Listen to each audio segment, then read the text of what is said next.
नमस्कार मंडळी, मी आहे प्राजक्ता आणि अमेझिंग या गप्पा टप्पामध्ये तुमचं सगळ्यांचं स्वागत आहे. मी आता आहे एका ऐतिहासिक ठिकाणी. थोरले बाजीराव पेशवे आपल्या सगळ्यांनाच माहिती आहे आणि मी आता आहे थोरले बाजीराव पेशवे यांच्या सासूरवाडीत म्हणजेच खेड तालुक्यातील चास या गावामध्ये. थोरले बाजीराव पेशवे आणि त्यांची कारकीर्द आपल्या सगळ्यांनाच माहिती आहे. त्यांची पत्नी म्हणजेच काशीबाईंच्या पूर्वजांनी हे मंदिर इथे बांधलेलं आहे 16व्या शतकामध्ये. पण त्याच्यानंतर काही वर्षानंतर त्या मंदिराची काही पडझड झाली, तर 18व्या शतकात साधारणतः काशीबाईंनी त्या मंदिराचा परत जीर्णोद्धार केलेला आहे. ह्या मंदिराविषयी आपण अजून जाणून घेणार आहोत इथले स्थानिक उदय घाटकर यांच्याकडून. नमस्कार सर. नमस्ते. तर मला ह्या मंदिराविषयी अजून थोडं जाणून घ्यायचं होतं की ह्या मंदिराचं काय महत्व आहे, ह्या स्थानिक लोकांसाठी हे मंदिर किती महत्वाचं आहे, मला थोडं समजू शकेल का? स्थानिक लोकांना तर आमच्या कल्पना आहेच, परंतु थोरले बाजीराव यांचा पराक्रम आणि यांचा इतिहास आज सर्व जगभर प्रसिद्ध आहे. त्यामुळे आमच्या गावाला एक ऐतिहासिक असं महत्व आहे. बरं. त्यानंतर इथून पुढे भीमाशंकर पण मंदिर आमच्या तालुक्यामध्येच येतं. त्यामुळे या मंदिराला अनेक ठिकाणी अनेक लोक, अनेक राज्यातील, अनेक म्हणजे देशातील लोक जे भीमाशंकरला जातात ते आवर्जून या ठिकाणी हे मंदिर पाहण्यासाठी येतात. आणि त्याला एक वलय प्राप्त झालेलं आहे. कशामुळे? बाजीराव पेशव्यांच्या पराक्रमाने आणि त्यांच्या असणारी ह्या सासरवाडीमुळे या चास गावाला आणि या देवस्थानला आमच्या पूर्वीपासून याचं नाव आता सोमेश्वर मंदिर. अच्छा, सोमेश्वर नावामध्ये. आणि असं एक माहिती सांगितली जाते जुन्या लोकांकडून की काशीबाई या शिवभक्त होत्या. बरं. आणि त्यांच्या स्वप्नामध्ये दृष्टांत झाला. बरं. आणि त्या दृष्टांतानुसार त्या भीमा नदीच्या पात्रामध्ये त्यांना ते शिवपिंडीचं मिळाली. बरं. आणि त्याची प्रतिष्ठापना या ठिकाणी करण्यात आलेली आहे. अच्छा. काशीबाईंच्या पूर्वजांनी साधारणतः 16व्या शतकामध्ये या मंदिराची निर्मिती केली. आणि त्यानंतर साधारणतः 200 वर्षांनी म्हणजे काशीबाईंच्या कारकिर्दीमध्ये 1800 सालामध्ये किंवा 18व्या शतकामध्ये काशीबाईंनी त्यांच्या स्वखर्चाने या ठिकाणचा जीर्णोद्धार केलेला आहे. अच्छा. हा जो नदीच्या किनारी जो घाट दिसतोय, दगडी घाट सुंदर असा, तो देखील त्यांनी स्वतः स्वखर्चाने निर्माण केलेला आहे. अरे वा. या ठिकाणी दरवर्षी पौर्णिमेला मोठा उत्सव साजरा केला जातो. आतमध्ये एक दीपमाळा आहे, तुम्हाला आत गेल्यानंतर दिसेल. ही अत्यंत रेअर अशी असणारी दीपमाळ आहे. बरं. ही भारतामध्ये तुम्हाला ठराविक 1, 2 किंवा फार 4 ठिकाणी इतकी सुंदर आखीव रेखीव कोरीव अशी दीपमाळ तुम्हाला पाहायला मिळेल. या ठिकाणी ती पाहायला मिळते. लोक आवर्जून त्याचा एक ठेवा म्हणून आपल्याकडे फोटो काढून नेतात, जपून ठेवतात. फार सुंदर आहे.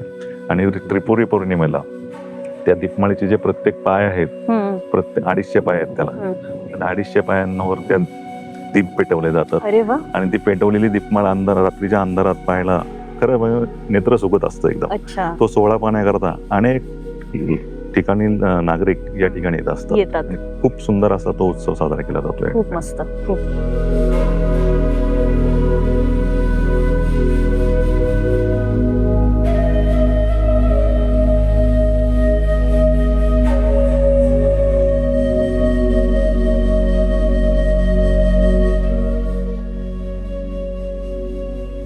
ब्युटिफुल. खूपच सुंदर आहे. पण हे हो, याचं स्ट्रक्चर हे प्रॉपर दगडी आहे का? हे पूर्ण दगडामध्ये आहे मॅडम. आणि या ठिकाणी जी दीपमाळ दिसते तुम्हाला, इतकी आखीव, इतकी रेखीव, मला तर वाटत नाही तुम्ही आयुष्यामध्ये कुठे पाहिली असेल इतकी सुंदर दीपमाळ. कारण मुळातच ही अत्यंत दुर्मिळ ठिकाणी आहे. भारतामध्ये साधारणतः 3 ते 4 ठिकाणी आढळेल. आणि या दीपमाळ खास पाहण्याकरता इतके लोक येतात. आणि याचं वैशिष्ट्य असं आहे, त्याला एकूण 255 हे जे हत्तीच्या सोंडेसारखे आकार दिसतात त्याला हात बोलतात. बरं. खालपासून वरपर्यंत एकूण 255 त्याला हात आहेत. बापरे, 255. आणि दरवर्षी त्रिपुरी पौर्णिमेला या ठिकाणी एक उत्सव साजरा केला जातो, दीपोत्सव. बरं. रात्रीच्या अंधारामध्ये प्रत्येक जो पाय दिसतोय तुम्हाला दीपमाळेचा, त्या ठिकाणी दीप प्रज्वलित केला जातो.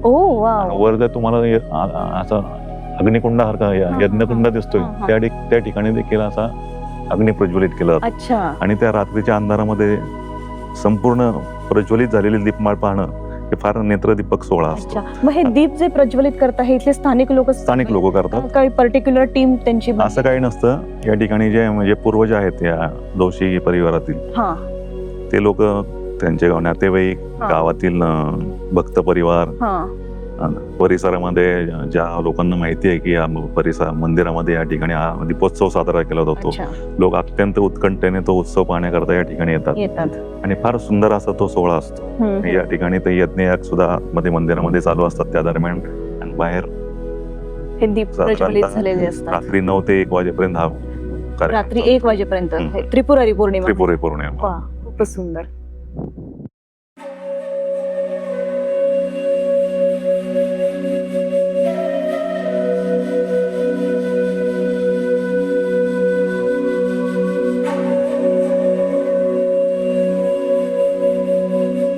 तुम्ही तर म्हटलं होतं की हे 16व्या शतकातील मंदिर आहे, हो. जुनं आहे 500, पण मला याचा रंग तर तसा नवीन वाटतो आहे. म्हणजे पूर्वी मॅडम हे मंदिर हम्म. पूर्ण दगडीच होतं. आजही दगडीच आहे, म्हणजे त्याच्यामध्ये स्ट्रक्चर मध्ये काही फरक नाही पण अच्छा. झालेला. परंतु पुरातत्व खात्याचा एक निधी आला होता या ठिकाणी, साधारणतः दीड एक कोटी रुपयाचा. बरं. त्या माध्यमातून याचं जीर्णोद्धाराचं काम झालं. अच्छा. आणि त्यावेळेस कोण या ठिकाणी सक्रिय असणाऱ्या लोकांनी या ठिकाणी रंगकाम करण्याचा निर्णय घेतला. अच्छा, त्या रंगकाम केल्यामुळे ते थोडस तुम्हाला आता नवीन वाटत असेल, नवीन स्ट्रक्चर पण मंदिर जुनच आहे, 16व्या शतकातील दगडी आहे. आहे. हो. अच्छा अच्छा. आणि साधारणतः कलर कधी झाला आहे, म्हणजे किती वर्षांपूर्वी याचा कलरिंगचा? 10 ते 15 वर्षापूर्वी कलर काम झालेलं आहे. अच्छा अच्छा. पण मेन स्ट्रक्चर जे आहे ते दगडांचं दगडांचं आहे पूर्णपणे. आतमध्ये गाभारा वगैरे सुद्धा पूर्ण दगडीच आहे. याच्यामध्ये दगडा व्यतिरिक्त काही वापर झालेला इथे दिसणार नाही तुम्हाला. अच्छा. पण तुम्हाला कोणतं मंदिर आवडलं, की हे कलर दिलेलं का आधीचं दगडी मंदिर तुम्हाला जास्त आवडलं? तर माझा वैयक्तिक जर तुम्ही म्हणजे मला जर विचाराल, मला जुना स्ट्रक्चर असलेलंच मंदिर आवडतं, ज्या ठिकाणी कलर नसावेत, जे ओरिजिनल जे बांधकाम आहे दगडी ते आहे तसं दिसावं. त्याने ते अजून पौराणिक वाटतं आणि पौराणिक. दिसायला पण छान वाटतं, त्याचा लुक छान वाटतं. नक्कीच नक्कीच.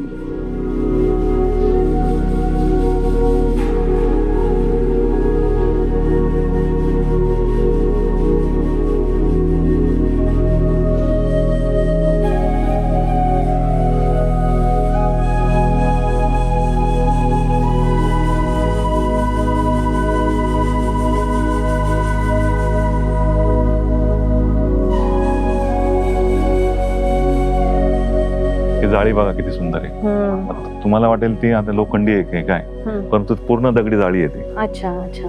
पण किती आखीव रेखीव आहे पाहत. आखीव रेखीव खरंच आहे. आणि ते दगडी पण स्ट्रक्चर त्या काळामध्ये ती कशी कोरली असेल, इतकं बारीक डिझाईन कसं केलं असेल, हा विचार करण्यासारखा. छोटे छोटे पिलर्स पण एकदम हो. मस्त आहेत. सुंदर आहे बघा. हे या ठिकाणी बघा त्याच पद्धतीचं डिझाईन आहे त्या जाळीला, पण ते थोडंसं मोठं आहे, बोल्ड साईजचं आहे. तो सप्ताह असतो आमच्या गावातील एक अखंड हरिनाम सप्ताह. अच्छा. 8 दिवसांचा तो कार्यक्रम असतो, भजन कीर्तन. या ठिकाणी ते कधी करतात. असतो तो? श्रावणात असेल ना? श्रावण महिन्याच्या दरम्यान असतो. हा.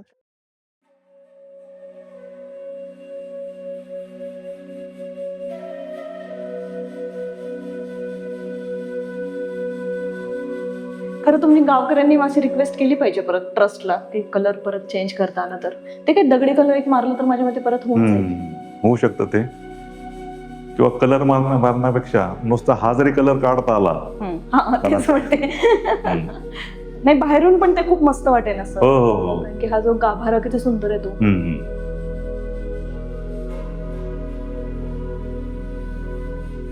मंदिराबद्दल मला अजून काहीतरी इंटरेस्टिंग अशी काही गोष्ट सांगा ना. इंटरेस्टिंग म्हणण्यापेक्षा आता माझ्या स्वतःला मी अनुभवलेली एक गोष्ट सांगतो तुम्हाला. या ठिकाणी एक साधारणतः 12-15 वर्षापूर्वी एक साधू आले होते. बरं. साधू म्हणजे कालांतराने माझं देखील येणं जाणं असायचं मंदिरामध्ये. त्या दरम्यान आमची ओळख झाली. ऍक्च्युली ते युपीचे होते गृहस्थ, आणि पेशाने ते MBBS डॉक्टर होते. बरं. युपी मध्ये त्यांचं हॉस्पिटल वगैरे आहे. स्वतः शिवभक्त असल्यामुळे ते वर्षातील 3 किंवा 4 महिने भारतातील एखाद्या शिवालयाच्या ठिकाणी जाऊन त्या ठिकाणी ते साधना करतात. बरं. तर त्यांना त्या माध्यमातून आमच्या चास येथील या मंदिराची माहिती मिळाली, आणि 3 महिन्याकरता अच्छा. ते 12 ते 15 वर्षापूर्वी त्या या ठिकाणी आलेले. बरं. त्यांचे माझ्या संपर्क वाढल्यामुळे आमच्या गप्पा व्हायच्या आणि त्या गप्पांच्या ओघाण्यामध्ये त्यांनी मला एक माहिती सांगितली हा. की दरवर्षी मी 3 ते 4 महिने भारतातील कोणत्या तरी शिवालयामध्ये जाऊन मी साधना करत असतो. बरं. अशी अनेक शेकडो देवालय मी हिंडलोय, परंतु मला त्या सर्व देवालयांपेक्षाही या ठिकाणी या मंदिरामध्ये जे मला पावित्र्य किंवा आपण काय म्हणतो जागृती जाणवली बरोबर. ती इतर ठिकाणी कुठेच जाणवली नाही. वाह, क्या आणि बात. सर्वात टॉपचं मला म्हणजे आध्यात्मिक जी जागृती दिसली ती या ठिकाणी दिसली. शेवटी ऐतिहासिक. तेव्हापासून आम्हाला देखील आता काय म्हणतात जे जवळ असतं त्याची किंमत नसते जाणीव. नाही पण पण त्यांनी सांगितल्यापासून मी देखील रेग्युलर या ठिकाणी येऊन मंदिरात नतमस्तक होतोच. वा वा, खूप सुंदर, खूप सुंदर.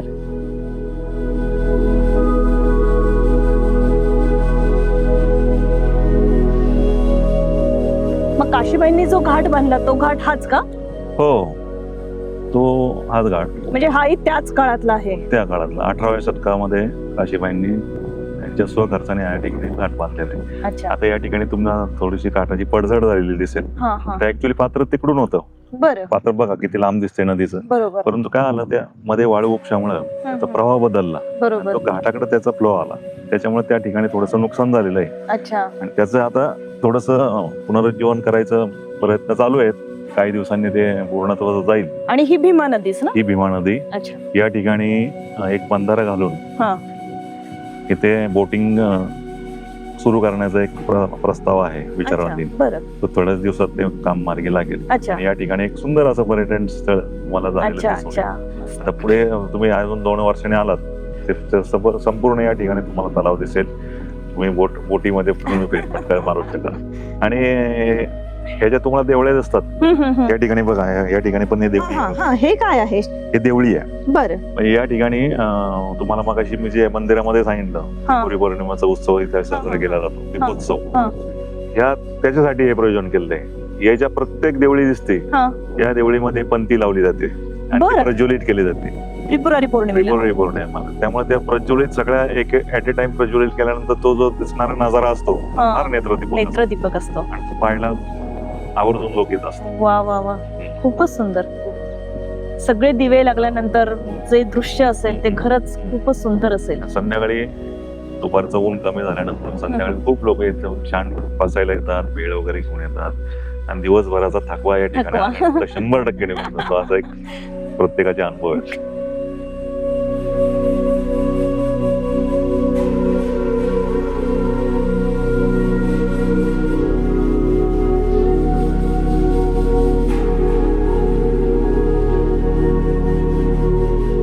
तर मंडळी, आज आपण पाहिलं सोमेश्वर मंदिर चास गावामधलं. तुम्हाला आमचा व्हिडिओ कसा वाटला नक्की सांगा. आणि हो, तुमच्या गावामध्ये कोणतं ऐतिहासिक स्थळ असेल, तिथे ऐतिहासिक मंदिर असेल तर आम्हाला कमेंट बॉक्स मधून नक्की सांगा. आम्हाला तुमच्या गावाला यायला नक्की आवडेल. आमच्या व्हिडिओला लाईक आणि शेअर करायला विसरू नका आणि चॅनलला सबस्क्राईब करा. धन्यवाद.